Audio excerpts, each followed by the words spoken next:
জুলাই চেতনায় গর্ব দেশ, সবার আগে বাংলাদেশ স্লোগানকে সামনে রেখে দিনাজপুরের নবাবগঞ্জে জুলাই গণ অভ্যুত্থান দিবস উপলক্ষে বিশাল পদযাত্রা ও পথসভা করেছে উপজেলা বিএনপি ও এর অঙ্গ সংগঠন।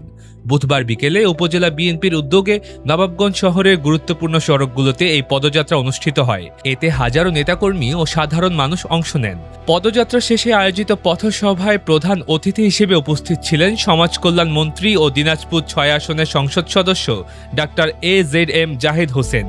বক্তব্যে তিনি বলেন, দীর্ঘ ১৭ বছর দেশের মানুষ ভোটাধিকার এবং মত প্রকাশের স্বাধীনতা থেকে সম্পূর্ণ বঞ্চিত ছিল। তিনি আরও অভিযোগ করেন, বিগত সরকারের অপশাসন ও অর্থ পাচারের বিরুদ্ধে ২৪-এর ঐতিহাসিক গণ অভ্যুত্থানের মাধ্যমে দেশের জনগণ তাদের বিদায় দিয়ে গণতান্ত্রিক শাসন ব্যবস্থা পুনঃপ্রতিষ্ঠা করেছে। কর্মসূচিতে জেলা বিএনপির সহসভাপতি আতিকুর রহমান রাজা, উপজেলা বিএনপির ভারপ্রাপ্ত সভাপতি তরিকুল ইসলাম, ভারপ্রাপ্ত সাধারণ সম্পাদক ইকবাল হোসেন, স্বেচ্ছাসেবক দলের আহ্বায়ক সাজ্জাদ আল মামুন ও যুব দলের সাধারণ সম্পাদক মসুদ দৌলা সহ দলটির অঙ্গ সংগঠনের জেলা ও উপজেলার অন্যান্য শীর্ষ নেতারা উপস্থিত ছিলেন।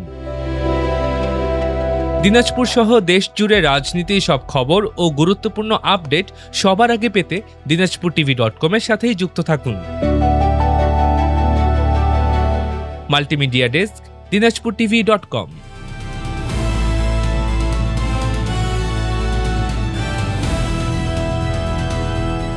দিনাজপুর টিভি, মানুষের জীবনের কথা বলে।